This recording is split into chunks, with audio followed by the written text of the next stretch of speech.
I'm sorry, I was trying to get my lighting just right. Hello, Signature Real Estate Group. Welcome to our Tuesday sales meeting. Good morning. Good morning. Shelly, sorry, not Shelly. Ellie, also rhymes with Shelly. I'm ready when you are. Get my camera ready. Okay, just everybody hold tight for a second, I Ellie. get the drill. Yeah. Oh, look at this, man. Better all the time. All right, thank you. Did you put? Yes, you did. Good morning. All right, so if you are here today, phone a friend right now. Take out your phones. Tell everybody you're here. Tell your friends to come next week. We always have some really cool, exciting stuff. Today, remember last week I sort of took over the mic and we talked about open houses? Never seen that before. That never happened. I have two mics again, also. Oh, this one's much better, right? Okay, so last week I talked about the open house challenge, and just to give you guys an update, we have over 20 open houses that were done in a week. That's pretty damn good. Yeah, that's pretty damn good. So I'm going to keep track of it, and I will let you guys know who's in the lead so you can keep in competition with each other. Right now, it's Estrella. She is leading the charge here on open houses for the challenge. And then today, I thought I would talk about the actual, that thing, the open house. I'm just going to throw paper, don't mind me. So, has anybody heard of this? Does everybody know what it is?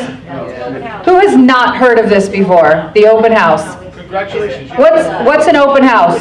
If you were to guess, what is this? Ralph, you've taken my classes. You better know what this is. Oh, an open house. I thought that's like a website or something. No. So this is a newsletter. Oh, okay. The open house newsletter comes out once a quarter from the real estate division. It has a ton of information. Who read the summer edition? Oh, it's a page turner. It is a page turner. I'm about to turn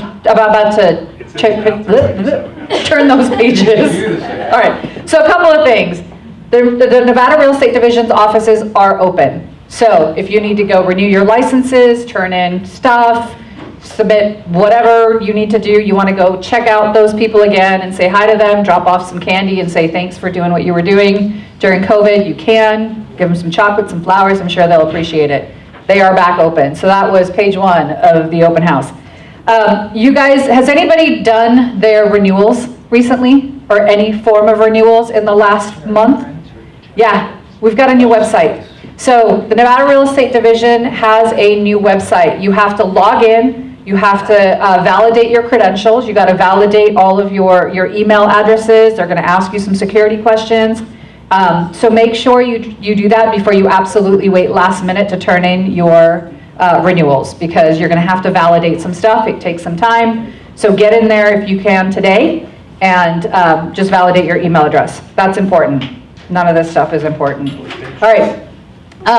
Then you've got your risk reduction CE class that has to be taken. Did you guys know that December 2020, NAC 645.450 was actually amended to include that you have to have a risk reduction CE class? Okay, lucky for you, we at Signature have a couple. One should be approved by August. You will need it. Everybody needs it, okay? So that one is looking like it's going to be August 8th, nope, I lied. August 11th. Where can you find the dates for the CE classes that are offered here at Signature for free to you? You're not allowed to answer. Huh? You can find it in the newsletter. Where else can you find it, guys? On the school website. On the school website. Who knows what the school website is? In the app. I know. It's in the app. SignatureSchoolNV.com. Okay, SignatureSchoolNV.com has all of our CE classes, including, so we've got the Nevada Law Bowl that's going to be doing, I think he moved that to September, he was saying. Then you've got real cases and ethical standards, that's an ethics class. So you can do all of your CEs that are required right here at Signature for free, okay, as a Signature agent. So make sure you go onto our website at SignatureSchoolNV.com to register for those classes. All right, then I get to talk about the fun part. Do you know what they call me here at Signature? The hammer. The hammer. They call me the hammer because of compliance stuff, right? Because I know those pretty damn well. Also probably for other reasons. What's up, Todd? Okay, were you gonna tell everybody the other reasons? Everybody have other names they call you. Yeah, people have other names that they call me. Proud of all of them, every single one. I have no qualms about that. All right, so a couple of things that have happened. So one of the things in the open house newsletter is that every single time they have this fun little section. Who reads it? What is it? Okay, so the fun little section is the actions and decisions. They're the actual disciplinary actions that have been filed and where people have had violations against them for and received fines. What I wanted to do this week was to talk to you a little bit about some of the things that people are doing and how you can stay out of trouble, right? You do not want to be the nail. Did everybody get that? That was a joke. That was a joke. Did everybody get that? No? Okay. All right. So it was funny. It was really funny. So what they do in the newsletter is they actually put in the name of the person who had the violation, what the violation was, and then what happened, and their license number. You don't want to be in this publication. We don't want you in this publication. So let's learn from what other people are doing incorrectly. There was recently a $12,000 fine. And let me just also say, by the way, that anytime you are found in front of or invited to the real estate division hearings, which happen 4 times a year, 3 times a year, once in Reno, if you are invited as a guest, we're not going to be happy about it because we have to go with you, and chances are you're probably going to end up in this newsletter. So let's fix that problem before it gets that far. And what they're doing is they're charging people for the cost to research your violations. No refunds. Okay, no refunds, exactly. Thank you, Shelley. Even if you're innocent, You're never not innocent. guilty? So if you're invited, you're probably not innocent. Yeah. So what happens is they offer you, so if there's a violation filed against you, they'll send us a notice as the broker. The broker will be required to submit the entire file. Now, if your file is not in our office, within how many days do you get to put your file in the office? You get 2 days per your ICA. That's your independent contractor agreement that you signed. If you're here and in this room, you sign an independent contractor agreement saying that you would submit your files within 2 days. If we don't have that file and the division asks for it, it's an automatic fine. It's not $250 like Janet said, because they're nicer at LVR. It's $500, okay, for your file. If you're missing your duties owed, it's an even bigger fee and fine. Okay, so that's first. $12,000, what this person did was act as a property manager. $12,000 plus $1,000 for costs, and they had to take 3 hours of contracts. So they got like a triple whammy. So tell me what you can do as a licensee. That's somewhat related to Sell property houses. management. You can sell houses. Can you list, go ahead, sure. You sure. meant in rental. Yeah, in rental, yes, thank you. You can show a house. You can show a house for rentals. Can you write a lease agreement? Yes. Yes, you can. Yes, you can. Can you put a rental in the MLS? Yes, you can, right? You can put a rental in MLS. A lot of people call them courtesy listings. Here we call them Listings. tenant placement listings. Thank you, Chris. We call them tenant placement listings. There is an actual document in Signature's resource page that is for tenant placement, okay? You can put a tenant in place. If there is money in the flat fee section or the percentage section for a tenant's agent for showing that property and procuring that tenant, then you as the licensee have to make sure in our office that that money, whatever it is in our office. Because who's liable for paying that? Signature. Signature is. So you have to have those funds in our office, okay? Does anybody have questions about that? What is not allowed without a property management permit? Collecting money. Collecting money, acting as a property manager and negotiating repairs, right? On rental properties while it's currently rented. You cannot have a tenant bring any funds to our office unless you are a property manager that's permitted with our office. Fair enough? Okay, any questions about that? How much was the fine? 12,000. 12,000. Somebody was paying attention. Thank you, Chris. Okay. I'm only doing the really big ones. Last time there had an open house, there was a fine of over $15,000. What are you talking about over there? No, you're good. Asking what kind of flavor his coffee was. There was over a $15,000 fine because someone forgot to give the duties owed form. Okay, that was in the last newsletter. If you're not reading this, you guys, it's a real great way to learn what you shouldn't be doing. There was a $10,000 fine for someone who got a power of attorney. Okay, as a licensee who has a property listed, can you be the person that has power of attorney for your client? Let me hear it. No. I want to be able to like hear you without the mic. They need to be able to hear you without the mic. Say it. No, absolutely not. You cannot be the power of attorney for your client. You have an interest in that property selling or whatever, right? You cannot be the power of attorney. Everybody clear on that? I'm surprised this person still has a license. But they got $10,000 fine, $1,000 in division costs and fees, 9 hours of broker management, and 6 hours of ethics. By the way, that's on top of their CEs, like we don't have enough of that to do already. Okay, $12,000 fine for acting as if they are a managing broker, when all they had was a broker salesperson. How do you act as $12,000 fine plus $32.85 in division costs and fees, 6 hours of agency, 6 hours of contracts, and 6 hours of ethics. How do you act like a managing broker without a broker, when you only have a broker salesperson license? Hiring and firing agents? I don't know. You can't hire and fire them. Here's the thing, you can put managing broker on your cards, on anything that you send out, and now you are saying that you're something you're not. You can get in trouble for that. We have a lot of agents. I'll be honest, there are people that are like, I have a question for you, and they'll send me a question on email, and I'll look at their signature block, because that's what I do, and they've got things that they shouldn't have on there. And I will send a message back saying, hey, you need to correct this, right? You are not a managing broker unless you are Janet, or Todd, or Tom in this company. Fair enough? Okay. $5,000 fine for someone who acted as a salesperson without a license. I mean, I feel like that person should be put in jail. How can you do that? Here's what happens, you guys. Friends and family, they're like, oh, I've got this house. One of my neighbors is selling, and I know somebody else that wants to buy it, and I'm going to collect a fee for it. What is that? Illegal.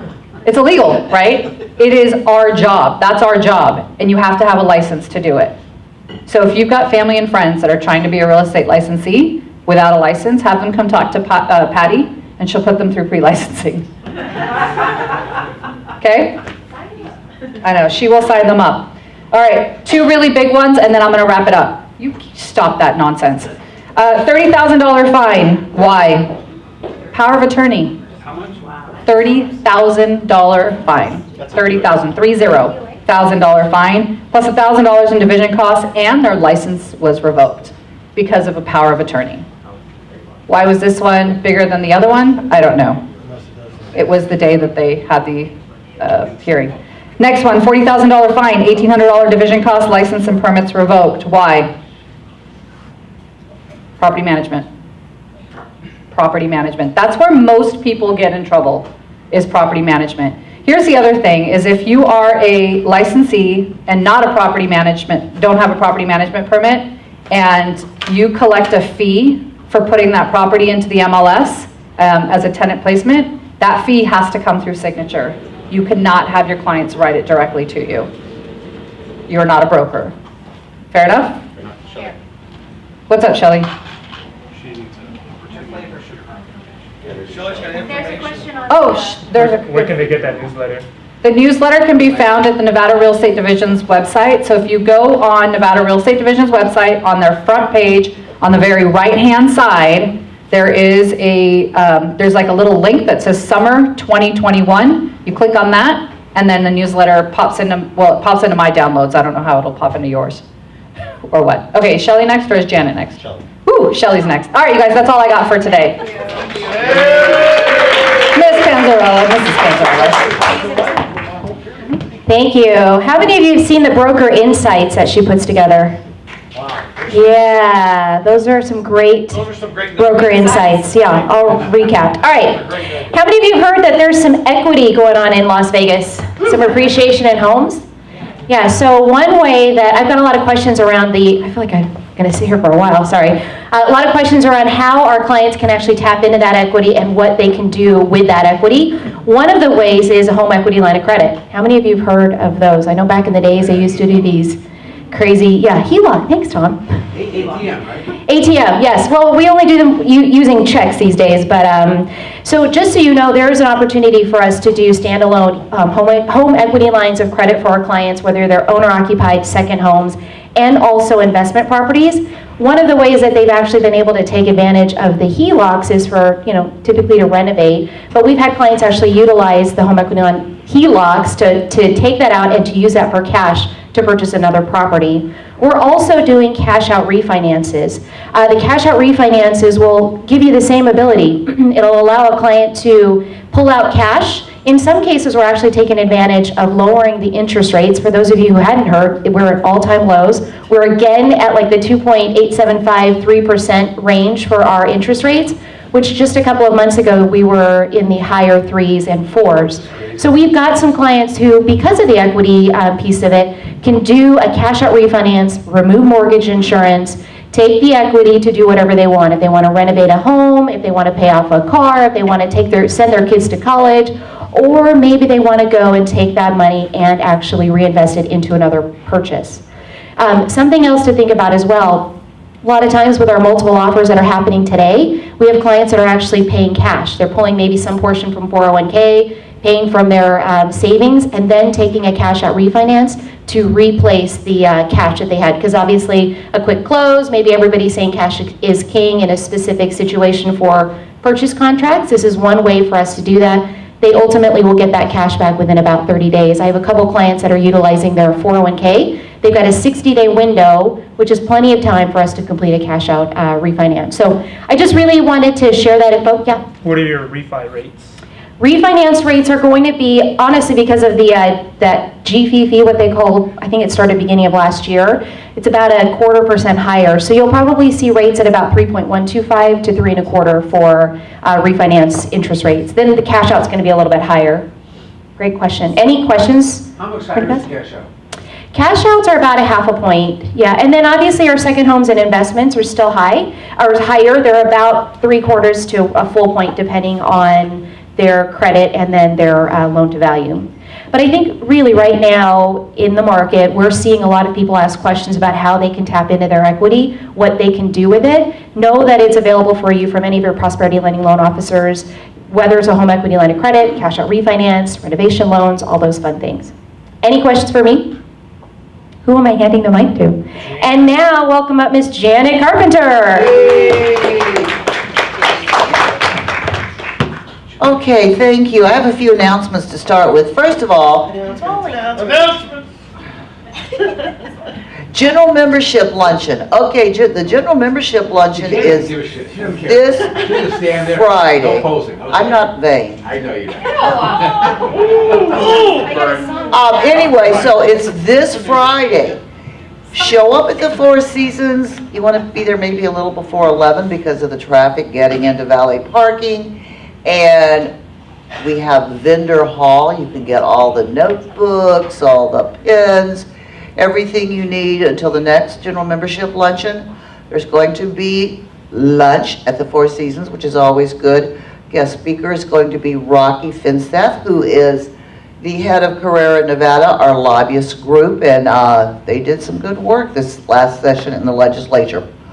And then after that is a free CE class. I believe it's law and ethics, our legislative law. So, but today is the last day, so call LVR or go online and register if you want to attend this. It's basically free lunch, free CE, it doesn't get any better. Next thing is bowling. Here's the deal on bowling. I've had all these people email me, oh, I'd love to bowl, I want to bowl. Yes, we'd love to have you, but guess what? I can't register you without your $25 because I have to turn that money in to LVR when I turn in all our registration. And right now, I have enough money for 1.5 teams. So, by the end of this week, please get to me. I will actually be in Green Valley Thursday morning teaching a class. I can meet you in the Green Valley office, come to the Summerlin office, the general membership luncheon. I need your $25. July 30th, 9 to 12 at Sunset Station.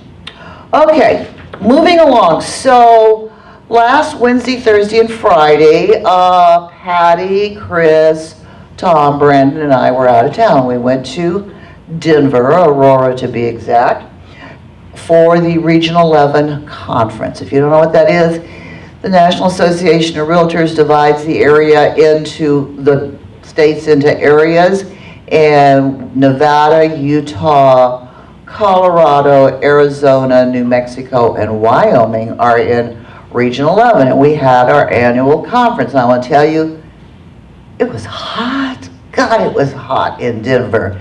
And if you were outside, you were dying. If you came into the conference room, you had to have on a jacket. So there was no in between.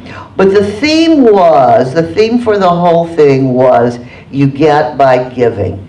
And everyone at the conference got this book, which I've already read, which is, the whole conference was basically based around this. It's called The Go Giver.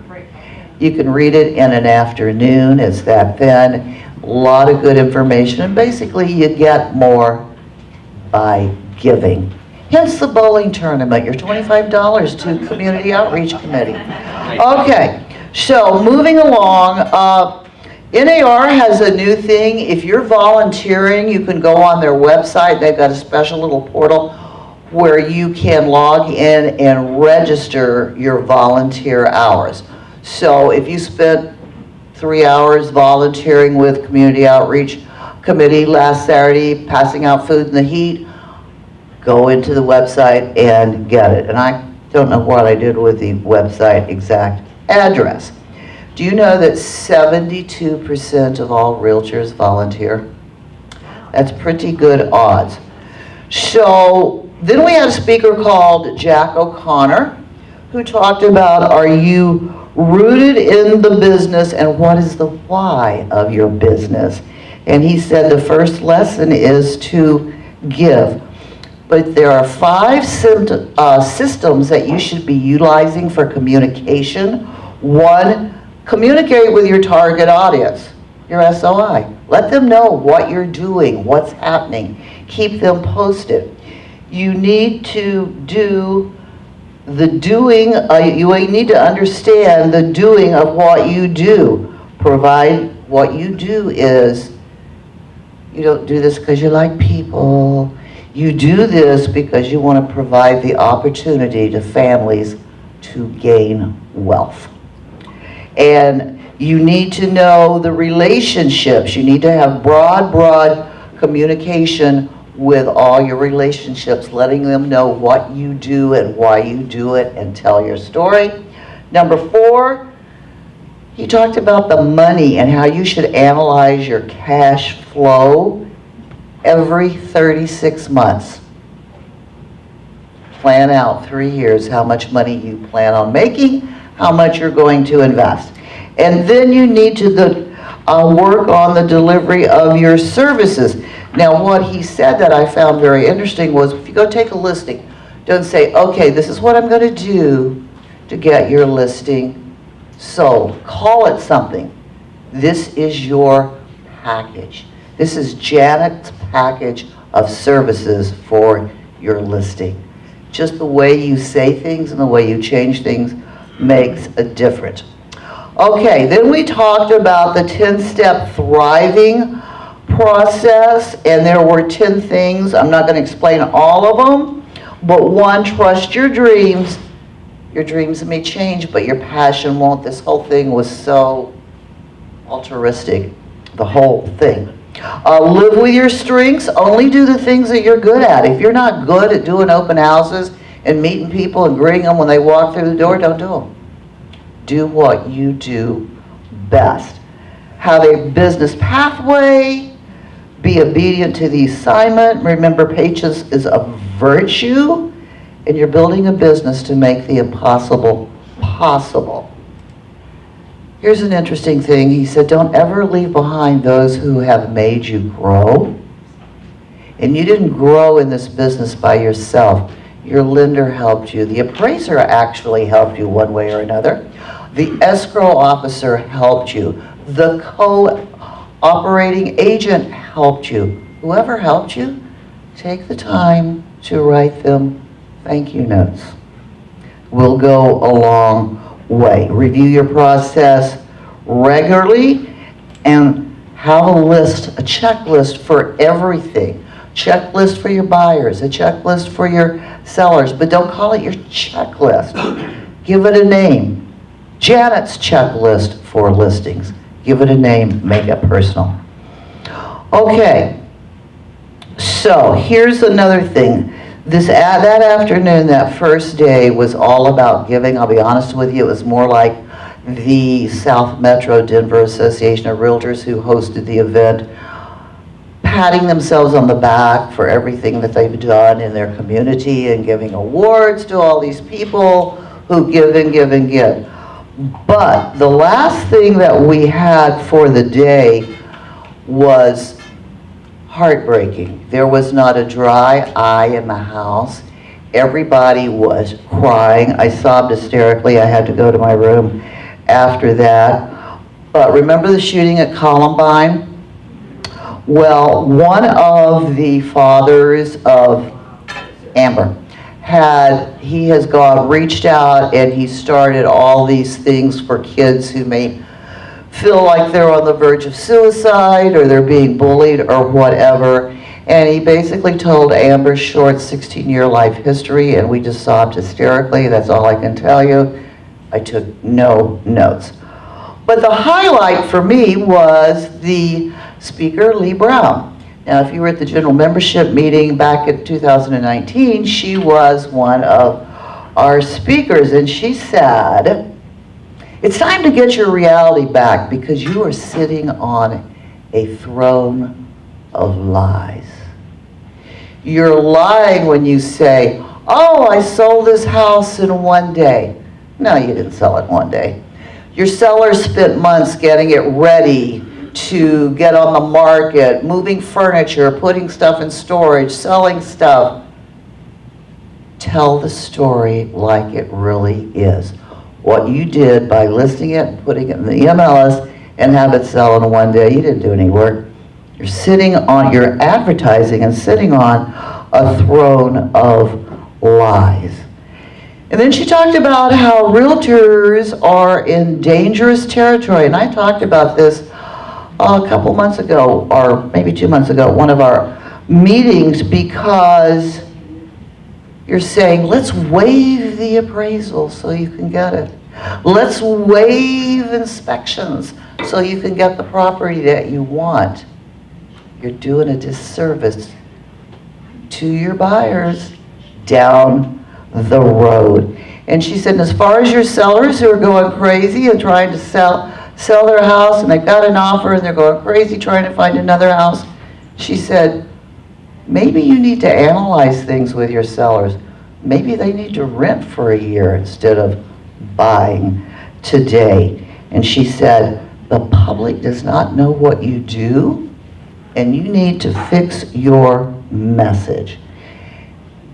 And she said, real estate's really, really messy. Agents are attacking appraisers who are overworked and just doing their job.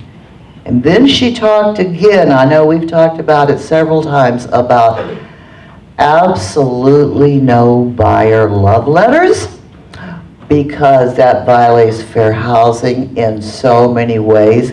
And there was an article on Inman, I think I read it while I was sitting at the airport, that Oregon has become the first state to totally ban love letters because of the potential for fair housing violations.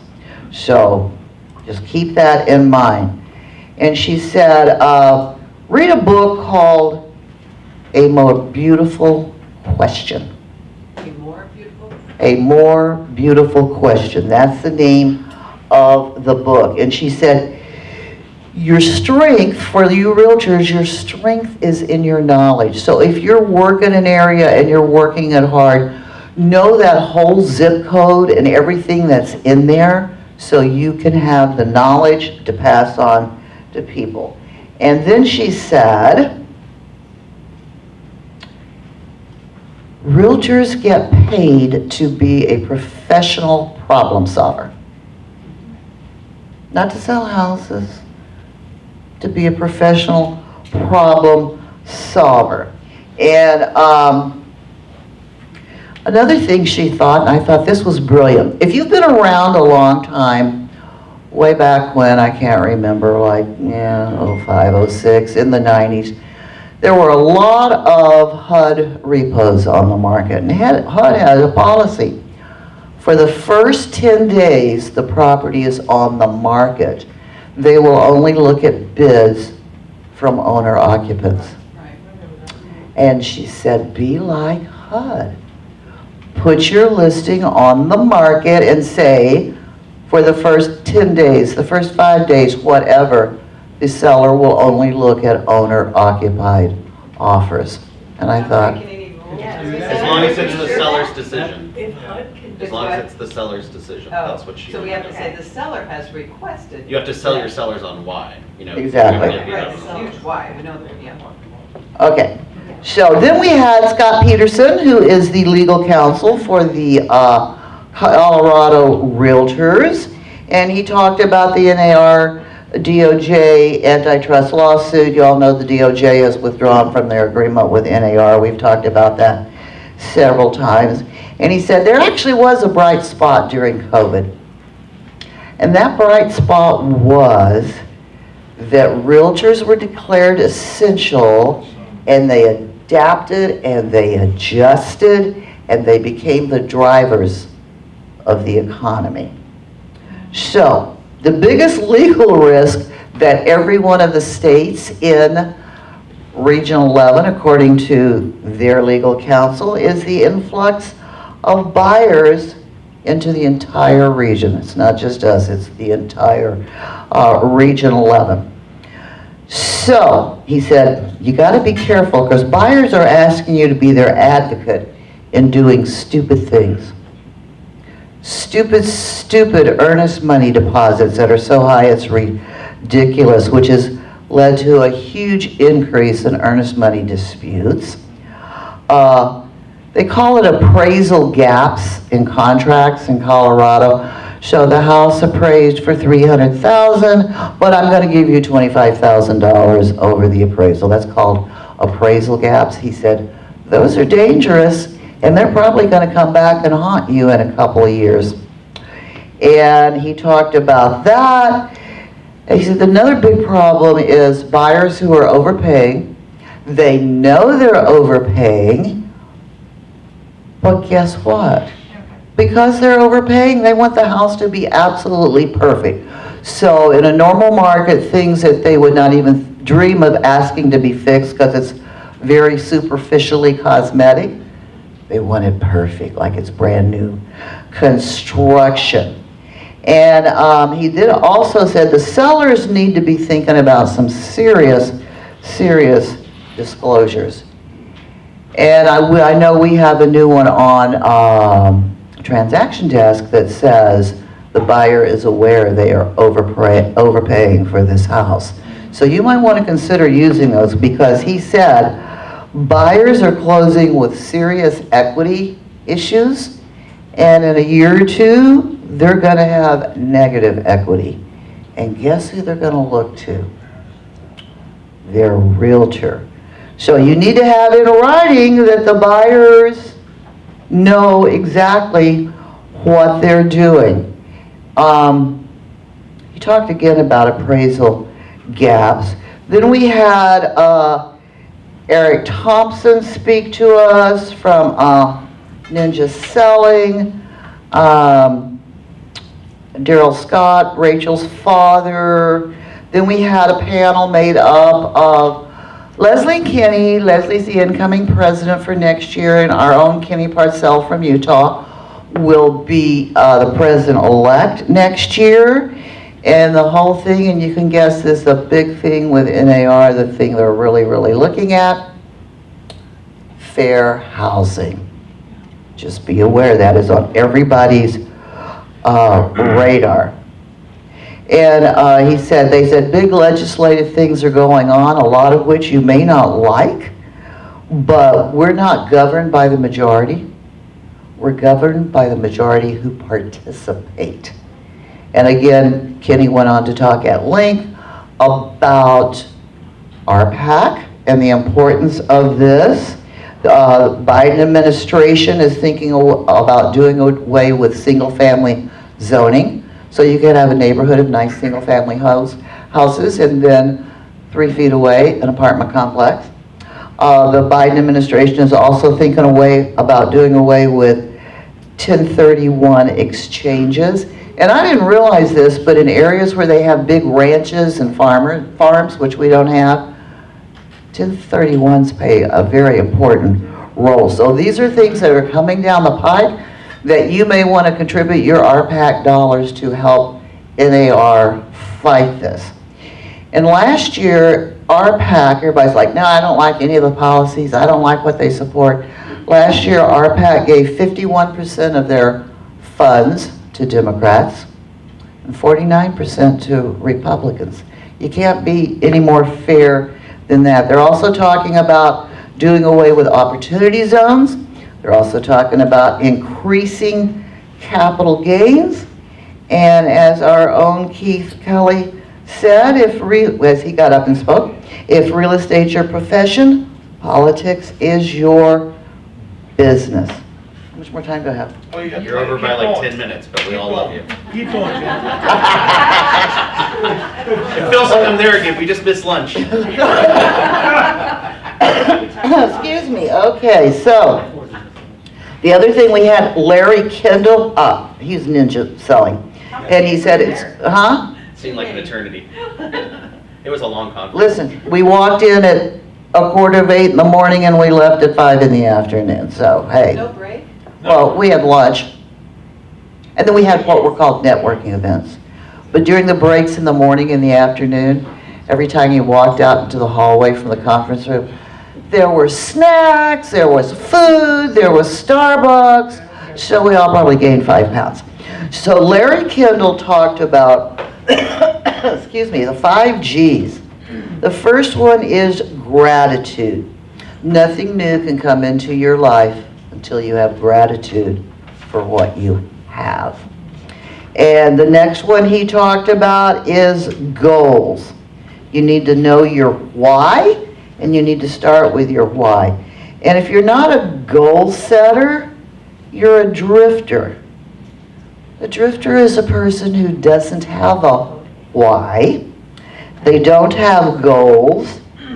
They like to be entertained, and they live commission check to commission check. And I thought, ooh, I think he was talking about me at one point in my life.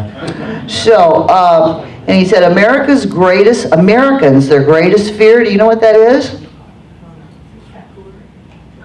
Public speaking. No, this is even above that.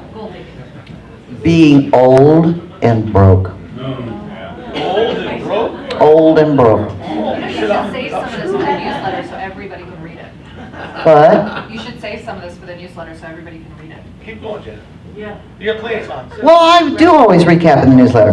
Okay, so one of your whys should be financial freedom, and you need to put yourself on a salary. Now, I remember when I was first in real estate, I'd get a commission check, and as soon as I deposited that check in the bank, guess what I did? Spend it. My husband and I went out to a really, really expensive dinner. So, yeah, it was like found money. Put yourself on a salary. Grit. You need to have the ability to carry through on a plan long after your motivation is gone. That's the 3rd G. The 4th G is grace.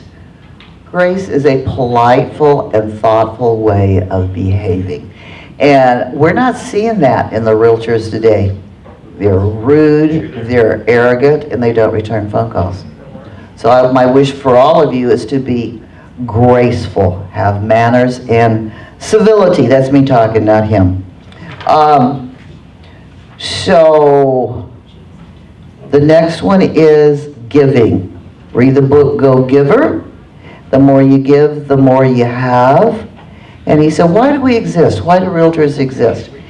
And Lee Brown basically said the same thing, to help our people and clients go from the life they have to the life they deserve. So, live your life by design, not by default. And that was the end of the speaker. And then all those people who were leaving Friday night, none of them left because their planes were all grounded. And I was at the Gaylord, we were at the Gaylord Rockies. Fabulous resort hotel out in the middle of nowhere, probably 30 minutes from the Denver airport. And I want to tell you, I have never, ever in my entire life, and it's been a long time, seen more kids in a hotel than I did there. I mean, everywhere you went, there were babies crying, there were toddlers having meltdowns. Those were the agents. It was a beautiful hotel, but if you want to travel and go on a little 3 or 4 day weekend with your kids, that's the place to go. If you want to go with your significant other, don't go. Okay, that's all I have. Who's next? Thank you. Yay, Shannon. So we really were working. She said they really were working. Are you sure? You're standing up here telling us a lot of stories. I'm not sure if you're really working.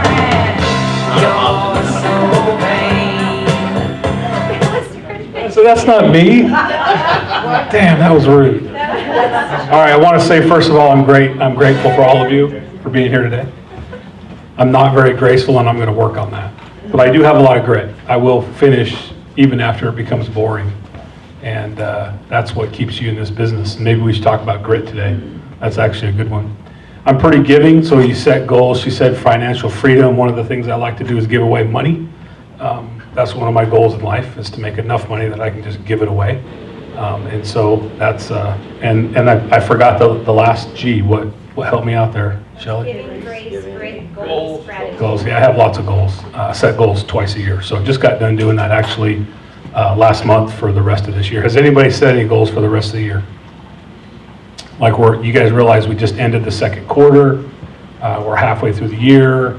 You should be evaluating exactly where you are in your business. And I think more importantly, you should be evaluating where you want to be at the end of this year more than where you've been, right? Like, let's look forward instead of backwards. All right, that's not what I was going to talk about today.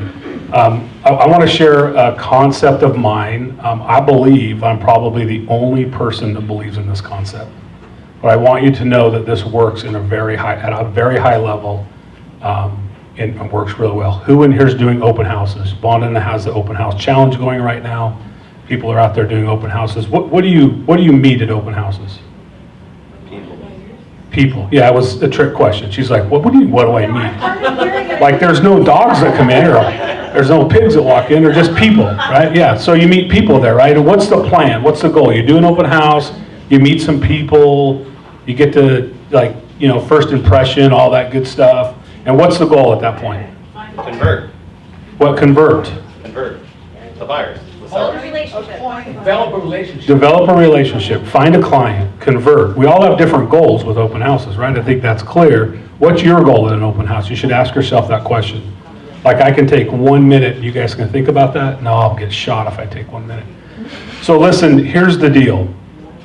The goal, after you hold an open house, after you get that internet lead, after your mom calls you and says, so-and-so down the street, as I was walking the dog, stopped me and asked me if you were a realtor and they need to sell their house. What's the goal in all of these things that we do? To try to get these people to talk to us, to communicate back with us. Every single person in here can go today and meet 10 new people. Who in here can't do that? If you think you can't meet 10 new people today, we should talk afterwards, but it's really super easy to meet 10 people a day. It really is. You just have to really get out of your comfort zone, walk up to somebody you've never met that you don't know, and strike up a conversation. Something as simple as, Those are the best shoes I've seen in a long time. Those are fantastic. Super comfortable, match the dress, right? It's easy. It's not that hard. It's uncomfortable. Like I'm just dying right now having this conversation with someone I probably don't even know her name, but she has on some great shoes. They won't fit me, but I can't try them on. That sucks. So listen, the challenge isn't meeting people. The challenge is finding how to follow up with them and how to get them back into your world, right? In your open house world, it's super easy. It's confined. It's small. Like when they're in your world, you can hound them, you can talk to them, you can do whatever it is you want to do, right? But getting them back is difficult, right? So here's the concept I use with people who refuse to communicate back with me. Does anybody have that problem? Like you met the very best person at the open house. I don't know how many agents have run in my office and said, I got the best client. And then a month later, I'm like, hey, you know that person that you met at the open house last month? How's that going? I don't know. I haven't heard from them. They won't call me back. I've texted them. I've emailed them. I follow them around in the car. They still won't talk to me. I hold signs up. They just won't talk to me, right? That's the challenge, is getting people to talk back to us. Who in here does internet leads? Anybody get internet leads on their website, right? What's the biggest challenge there? Getting people to contact back to you, right? To call you, to talk to you, right? Why? Because why do they want to talk to us, by the way? Why would they ever want to talk to us? Just a couple of reasons. They want to buy a house, they want to sell a house, or they want what? Information, right? Can you get information about anything in the world in the next 5 minutes? Like pick any subject and you could get everything that you need to know about that, right? Where do you get it at? So what's the challenge? The challenge is getting people to communicate back to us. Can we agree on that? Yep. How do we do it? Like what's the last ditch effort? Yes, we've called. Yes, I've emailed. I've texted. On my team, we have what's called 777. We have a new lead come in. I don't care where they come from. You got 7 phone calls.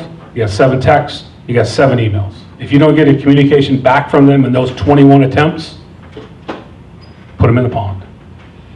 Someday they might regerminate, but we can't spend our time trying to get a hold of people over time that don't want to talk to us, because all you'll do at that point is run yourself out of business. I've got 1,000 great leads, but none of them will talk to me. Guys, those aren't great leads. Those are just people who stepped into your world at some point and maybe they don't want to be there anymore.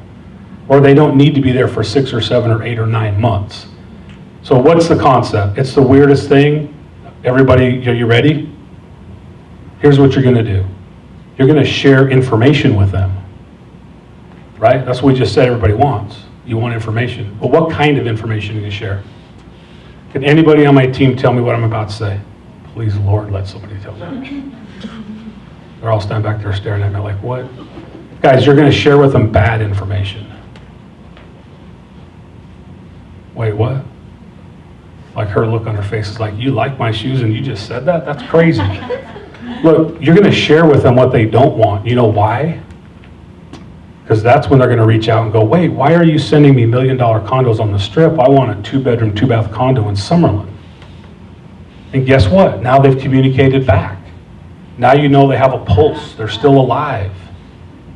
I'm not saying you're going to sell them that $1 million condo, but if you have people that are on your website all the time and they just don't seem to ever want to call you back, change their search criteria. It'll freak them out. Like they're going to email you immediately. Hey, I just got this really weird email from you about condos in Lake Las Vegas and I don't even know where that is. Oh, I'm so sorry. I don't know what happened. Must have been a glitch in my system. Let me fix that. By the way, now that we're talking to each other, you're communicating with me like I want to communicate with you. What are you looking for? Has that changed? What's your plans? When are you going to do that? How soon do you need to move? So it's the concept of bad information. I don't suggest starting out with bad information, but I suggest if you have someone who's not communicating with you and you felt like they were a great client at the time, start providing bad information. If you want to talk more about it, I don't have a lot of time, but it's a weird concept, but I will tell you the one thing that happens when you send them bad information is they communicate back with you. Because they want information and they want the right information. They want their information. Make sense? Yeah. All right. Tom. No, it's me. Oh, it's Chris. Nice job. Thank you. Thanks, Shelley. Is that for him or for me? So let's give a round of applause for all of our managers that came up. Tom has agreed to take his nuggets and place them in a later sales meeting because of time, but it was all good info. And Janet, it was like I was there because I was. And it's true, it was a great conference. And the people always ask, why do you go to this stuff? And it's because of the camaraderie. It was the first event in over a year where all of these people got together. And I love that it was about giving, right? Because that's all we really did through this pandemic is we bound together as people and we worked through it. So it was a great conference to go to. I really enjoyed it. Who here has ever been to a Mike Ferry Superstar Retreat? Okay, a couple of people. So this will be the first one I'll miss in a decade. I'm here at the office this week, and so it led me to think about what could I share with you that would really kind of tie in the whole idea that I've always gotten from why I go. And so let me ask you, what is the most important piece in a real estate agent's business? The most important thing that you have that you must control, that you must keep correct? Anybody want to take a guess? Honesty is a great point, not the one I'm talking about. Your day ties into it. What do you keep your day track on? Your schedule, right? Every superstar retreat that I've been to in a decade came back to one thing, is that we all have 24 hours in a day, and in the front row of the retreat every year sits a group of extremely high producers. How much do you think an extremely high producer makes? $1 million. $1 million? A few million? The front row is usually full of people that make $3 to $5 million a year. Think about that. Anyone here want to make $3 to $5 million a year? I mean, it'd put a smile on your face and all, right? So let me ask you a question. Brand new agent comes into the business, same license, same MLS, same ability. They come in and they start their business. Why is it that they can only make an achievement of $100,000, they think, but yet same license, same MLS, $5 million? What was the difference between the two of them? Schedule and consistency, right? The whole thing is, what do you do with the time you're allotted? And I hear it from everybody. I don't know what I'm going to do. I don't know how I'm going to do it. Can you please help me figure out what to do today? What do you think you should do today? Prospect, right? If you don't have clients coming out of everywhere, and you don't have any properties to show, and you don't have any listings to take, you should be prospecting. But the question is, what does that really mean? What's prospecting? Uh-oh. Do open house. Okay, but the whole point, open houses are prospecting in a way, right? It's not aggressive prospecting, but it's prospecting because if I sat at the open house and I had people coming through the property and I'm converting them, and I was making phone calls while I'm sitting at the open house, that's pretty aggressive because I'm working the entire 3-hour period of time to generate business. Can I hold an open house all day long? Most successful week I ever had in real estate is I held an open house all day, every day for 7 days in a row. Wow. It was impossible not to screw it up and meet somebody, right?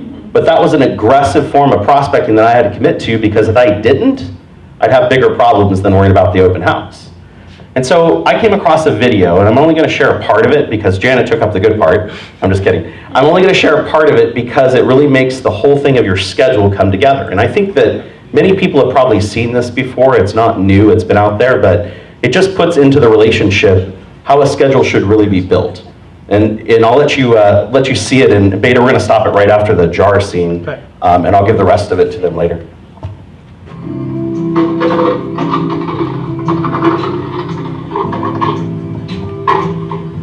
Is this jar full?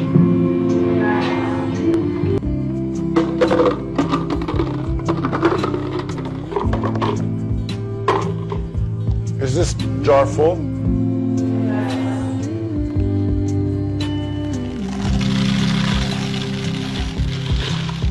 And is it full now?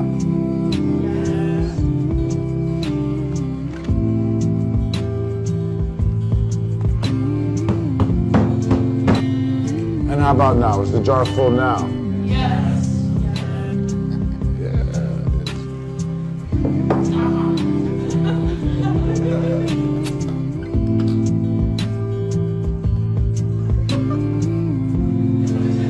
Now I want you to recognize that this jar represents your life. Golf balls, are the important things, your family, your friends, your health, and your passions. The pebbles are the other important things, your car, your job, your home. The sand is everything else, it's just the small stuff. Now, if you put the sand in the jar first, you won't have room for the pebbles or the golf balls. The same is true in life. If you spend all your energy and your time on the small stuff, you won't have time for all the really important things that matter to you. Pay attention to the things that are critical to your happiness. Take care of the golf balls first, the really important things. Set your priorities, because everything else is just yes. Professor, what does the beer represent? I'm glad you asked. It goes to show that no matter how full your life may seem to be, there's always room for a couple of beers with a friend. They fill the entire jar with water, right? Beer or water, it depends on what you're into. And if you do that first, there's no room for everything else, right? Because your jar is already full. And then what I see is you start to understand the business a little bit, and you throw in some pebbles and maybe one golf ball and a little bit of sand, and again, use up the same jar. And I think the whole point that I've gotten from years of doing this, from watching and learning and going to conferences and hearing different speakers and going to those retreats, is that I really have never set what my true priorities are. What are the things that are most important for me to do as a real estate agent to be able to fill my entire day to make my business extremely successful? We've had every manager up here at one time talking about a form of prospecting. And so what I see is these golf balls, the most important golf balls for me, are my prospecting. It is my lead follow-up. It's that time with my family that I can't give away to somebody else. Those are the golf balls I have to put in first. The rocks are everything else, the showings, the appointments, right? The dealing with the fires and the issues and all of those things that fill in. And the sand is everything else. All of the crap that just comes in and consumes our day, if all of the other things were already there, if they're already protected and they're already scheduled, would the sand find a way to work? Yeah. Just like you poured it in the jar, it will find a way to get where it needs to go, but it's not the priority. And then at the end of all of it, if I pour in the water afterwards, I can become that high producer. I can have every piece of what I thought I was promised, the reason why I did this career. It's as long as I prioritize it. Does that make sense? Now, I didn't get to show the rest of this video, and I'm going to send it out to anyone who asks for it from me. It goes on for about 3 more minutes, and it talks about the observation factor in life. The way that we look at things. You know, you look at an issue and I look at an issue and we look at it from different sides, and if we were to change our perspective, could we get along better? Could we understand each other?